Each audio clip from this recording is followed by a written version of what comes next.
بسم اللہ الرحمن الرحیم۔ السلام علیکم ڈیئر اسٹوڈنٹس، امید ہے سب ٹھیک ٹھاک ہوں گے۔ آج ہم باقی دو احادیث پڑھیں گے، صفحہ نمبر 85 پر ہیں۔ صفحہ نمبر 85 پہ آپ لوگوں کو دو حدیث نظر آ رہے ہیں، لیکن اس سے پہلے آج ہوم ورک نوٹ کر لیں آپ لوگ۔ آج کا ہوم ورک ہے آپ لوگ کا حدیث نمبر 2 مترجمہ یاد کریں، ٹھیک ہے؟ حدیث نمبر 2 ہے لا یرحم اللہ من لا یرحم الناس، اللہ تعالیٰ اس شخص پر رحم نہیں کرتا جو لوگوں پر رحم نہیں کرتا۔ یہ حدیث آپ لوگ کا آج کا ہوم ورک ہے، اس کو ترجمہ یاد کر لیں۔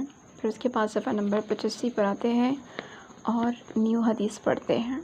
یہ ایک چھوٹی سی حدیث ہے، اب دیکھیں۔ بسم اللہ الرحمن الرحیم۔ اذا غضب احدکم فلیسکت، اذا جب غضبا تم میں سے کسی کو غصہ آ جائے، غضب میں ہو، احدکم تم میں سے کسی ایک کو، فلیسکت تو اسے چاہیے کہ وہ خاموش ہو جائے، ٹھیک ہے؟ ترجمہ دیکھیں، تم میں سے جب کسی کو غصہ آئے تو چاہیے کہ وہ خاموش ہو جائے۔ ہمارے پیغمبر صلی اللہ علیہ وسلم نے زندگی کا کوئی لمحہ ایسا نہیں چھوڑا جس میں ہمیں رہنمائی کی ضرورت ہو، جس میں ہمیں اچھائی اختیار کرنے کی ضرورت ہو۔ تو ہمارے پیغمبر صلی اللہ علیہ وسلم نے نہ صرف اچھائی کا حکم دیا ہے بلکہ اس کے عملی تصویر خود بھی تھے، عملی نمونہ تھے۔ اس کے علاوہ انسان کی زندگی میں کبھی کبھار ایسے اوقات بھی آتے ہیں، مطلب برا وقت آتا ہے، اللہ تعالیٰ کے امتحان کا وقت آتا ہے، کبھی کبھار لڑائی جھگڑے ہو جاتے ہیں انسانوں کے درمیان، تو ایسے میں انسان کو کسی ناجائز بات پر غصہ آتا ہے، کیونکہ انسان کی فطرت میں شامل ہے کہ انسان کو غصہ ضرور آتا ہے، ٹھیک ہے؟ تو اب غصے کی حالت میں پھر انسان اپنے آپے میں نہیں رہتا، اپنے ہوش و حواس میں نہیں رہتا، اور بہت کچھ ایسا کہہ دیتا ہے، بہت کچھ ایسا کر دیتا ہے جو پھر بعد میں اس کے لیے نقصان کا سبب ہوتا ہے اور بہت زیادہ پچھتاوا اس کو ہوتا ہے۔ تو غصے کی حالت پر قابو پانے کے لیے بھی ہمارے پیغمبر صلی اللہ علیہ وسلم نے پوری ایک حدیث بیان فرمائی ہے کہ ہمیں غصے کی حالت میں خاموشی اختیار کرنی چاہیے، ٹھیک ہے؟ سمجھ آ رہی ہے؟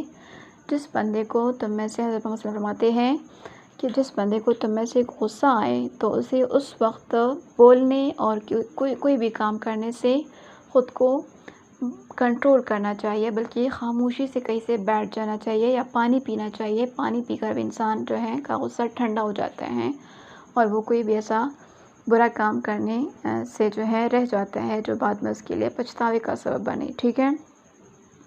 ہمارے پیارے نبی صلی اللہ علیہ وسلم نے فرمایا ہے کہ جب کسی کو غصہ آئے تو اسے چاہیے کہ وہ خاموش ہو جائے۔ اگر وہ غصے کی حالت میں مزید بات کرے گا تو اسے اور غصہ آئے گا، اسے چاہیے کہ وضو کرے، اس سے بھی غصہ ٹھنڈا ہوتا ہے۔ یہ دیکھیں کتنی پیاری پیاری باتیں ہمارے پیغمبر صلی اللہ علیہ وسلم نے فرمائی ہیں کہ تم میں سے اگر جب کسی کو غصہ آئے تو غصے کی حالت میں اپنا غصہ دوسروں پر اتارنا نہیں چاہیے، بلکہ آرام اور سکون سے کہیں بیٹھ جانا چاہیے، پانی پینا چاہیے۔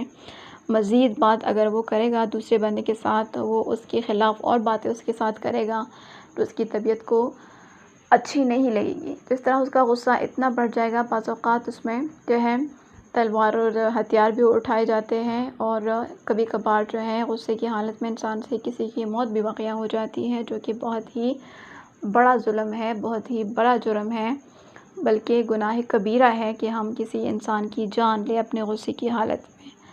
تو ایسا کبھی کبھار ہو جاتا ہے، تو ہمیں چاہیے کہ ہم اپنے غصے کے وقت اپنی حالت کو کنٹرول میں رکھیں، اور اس کے لیے ہمارے پیغمبر صلی اللہ علیہ وسلم نے پیارے اصول بتائے ہیں کہ وہ خاموش رہیں، مزید بات نہ کریں، وضو کر لیں، 2 رکعت نفل پڑھ لیں، اس طرح پانی پی لیں، تو اس طریقے سے غصہ ٹھنڈا ہو جائے گا۔ اور پھر ہمارے پیغمبر صلی اللہ علیہ وسلم نے ایک حدیث یہ فرمائی ہے، بیان فرمائی ہے کہ تم میں سے پہلوان وہ ہے جو اپنے غصے پر قابو پائے۔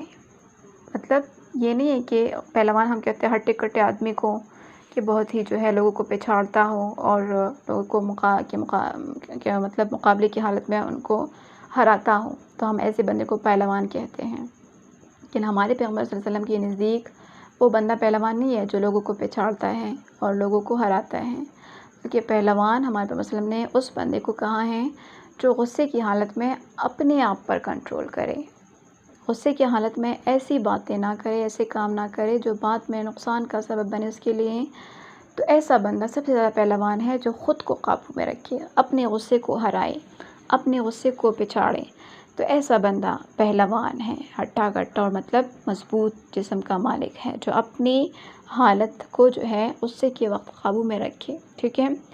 تو ہمارے پیغمبر صلی اللہ علیہ وسلم کی حدیث سے غصے کی نقصانات کا جو ہے بہت زیادہ واضح ہے کہ غصہ کرنے سے انسان کو بہت زیادہ نقصان پہنچتا ہے، کوئی بھی فائدہ اس میں نہیں ہے، ہمیشہ نقصان ہی اٹھائے گا۔ جو غصے میں جو بندہ جو کام کرے گا یا جو بات کرے گا اس پہ ہمیشہ پھر دوبارہ پچھتائے گا۔ تو ہمیں چاہیے کہ غصے کی حالت میں اپنے پیارے نبی حضرت محمد صلی اللہ علیہ وسلم کی بہترین اصولوں پر عمل کریں، اس طریقے سے ہم مسلمان ہوں گے۔ اور ایک حدیث کو زندہ کرنے سے انسان کو 500 دفعہ شہادت کا ثواب ملتا ہے، جس ہمارے مسلم نے فرمایا ہے کہ جو بندہ ایک حدیث سن کر اس کو زندہ کرے مطلب اس پہ عمل کرے، اپنی زندگی میں شامل کر لیں، تو اس کو روزانہ 500 شہیدوں کا ثواب ملے گا۔ تو کتنا بڑا جو ہے اجر ہے ایسے بندے کے لیے جو اپنے پیغمبر صلی اللہ علیہ وسلم کے پیاری اصولوں پر عمل کریں، پیاری سی باتوں پر عمل کریں، ٹھیک ہے، سمجھ آ گئی ہے۔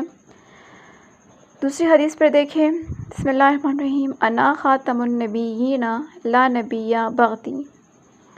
یہ ہمارے پیغمبر صلی اللہ علیہ وسلم کی قول ہے کہ میں آخری نبی ہوں، میرے بعد کوئی نبی پیدا نہیں ہوگا۔ انا، میں، خاتم النبیین، آخری نبی ہوں، یعنی مطلب میں نے نبیوں کا خاتمہ کر دیا، میرے بعد کوئی نبی نہیں آئے گا۔ لا نبی بعدی، کوئی نبی میرے بعد نہیں آئے گا۔ اب اس دنیا میں آپ لوگ دیکھتے ہیں کہ بہت سارے فرقہ واریت پیدا ہوئی ہے، بہت سارے مذاہب ہیں، ہر مذہب کے اپنے اپنے فرقے ہیں۔ اس طریقے سے ہمارے مذہب اسلام میں بھی فرقہ واریت شروع ہوئی ہیں آج کل کے دور میں۔ جس طرح ہم قادیانی کو لے لیں تو قادیانی قرآن پاک کی تلاوت کرتے ہیں، مانتے ہیں، اللہ تعالیٰ کو ہی مانتے ہیں، لیکن وہ اس بات کو نہیں مانتے کہ محمد صلی اللہ علیہ وآلہ وسلم اللہ کے آخری رسول ہیں، اللہ کے آخری نبی حضرت محمد صلی اللہ علیہ وسلم کو وہ نہیں مانتے۔ تو نہ ان کی تلاوت ان کے کام آتی ہیں قرآن پاک کی، نہ ان کی نمازیں ان کے کام آتی ہیں، نہ ان کا عقیدہ ان کے کام آئے گا، کیونکہ ہمارے پیغمبر صلی اللہ علیہ وسلم کی نبوت پر ایمان رکھنا ہماری بنیادی عقائد میں سے بہت اہم عقیدہ ہے، عقیدہ رسالت کو جس کا تو ہم مانتے ہیں۔ تو جو بندہ اب حضرت محمد صلی اللہ علیہ وسلم کی رسالت پر ایمان نہیں رکھتا، عقیدہ نہیں رکھتا، اور کہتا ہے کہ آخری نبی کوئی اور آئے گا، اس کے بعد نبی آئے گا، تو یہ بہت جھوٹا انسان ہے۔ بہت سارے لوگوں نے نبوت کا دعویٰ کیا بھی ہے جھوٹا، لیکن وہ بیکار ہے، ہمیں ان کی باتوں میں نہیں آنا چاہیے۔ آخری پیغمبر ہمارے پیغمبر حضرت محمد صلی اللہ علیہ وسلم ہیں، جن پر قرآن مجید نازل ہوئی ہیں، وہ آخری نبی ہے، اس کے بعد کوئی نبی نہیں آئے گا۔ تو یہ بات جو ہے اس حدیث کی روح سے ہماری ایمان کی تکمیل ہوتی ہے۔ اگر ہم اپنے ایمان کو مکمل کرنا چاہتے ہیں تو اس حدیث کو پر عمل کریں گے، اس کو سنیں گے، اس کو سمجھیں گے اور اس کو اپنی زندگی میں شامل کریں گے۔ اگر ہم ایسا نہیں کریں گے تو ہمارا ایمان نامکمل ہوگا۔ تو ایمان کی تکمیل کے لیے ضروری ہے کہ ہم یہ بات مان لیں، اس بات پر یقین رکھیں کہ آخری نبی حضرت محمد صلی اللہ علیہ وسلم ہیں، اور اس کے بعد کوئی بھی نبی اس دنیا میں نہیں آئے گا۔ سمجھ آ رہی ہے؟ پھر ہے اس حدیث میں آپ صلی اللہ علیہ وسلم کا صاف صاف اعلان ہے، خود ہمارے پیغمبر صلی اللہ علیہ وسلم نے فرمایا ہے کہ میرے بعد کوئی نبی نہیں آئے گا۔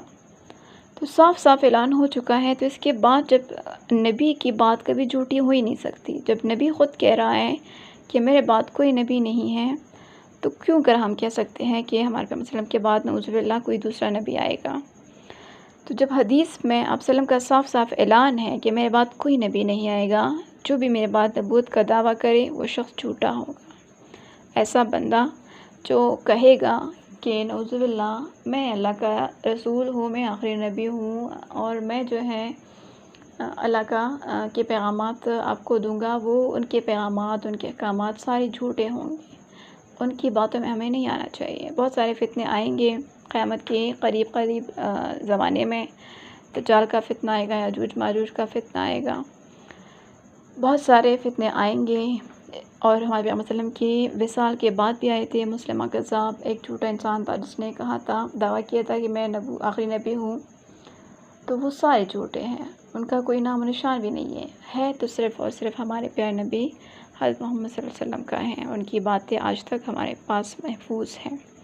ٹھیک ہے، تو ہمارے پیغمبر صلی اللہ علیہ وسلم نے اس حدیث میں اپنے ایمان کی تکمیل کے لیے شرط یہ رکھی ہے کہ وہ بندہ جو خود کو مسلمان کہتا ہے وہ میری نبوت کے خاتمے پر یقین کرے گا کہ میں آخری نبی ہوں اور میرے بعد کوئی نبی نہیں گا، اور حضرت محمد صلی اللہ علیہ وسلم کی رسالت پر یقین رکھتا ہے، تب جا کے اس کا ایمان مکمل ہوگا، اللہ تعالیٰ ان سے راضی ہوگا اور اس کا ہر عمل مقبول ہوگا. ٹھیک ہے، آج ہم نے اور 2 احادیث پڑھ لی. کل انشاءاللہ ایک اور حدیث اور اس چیپٹر کا ریٹن ورک کریں گے.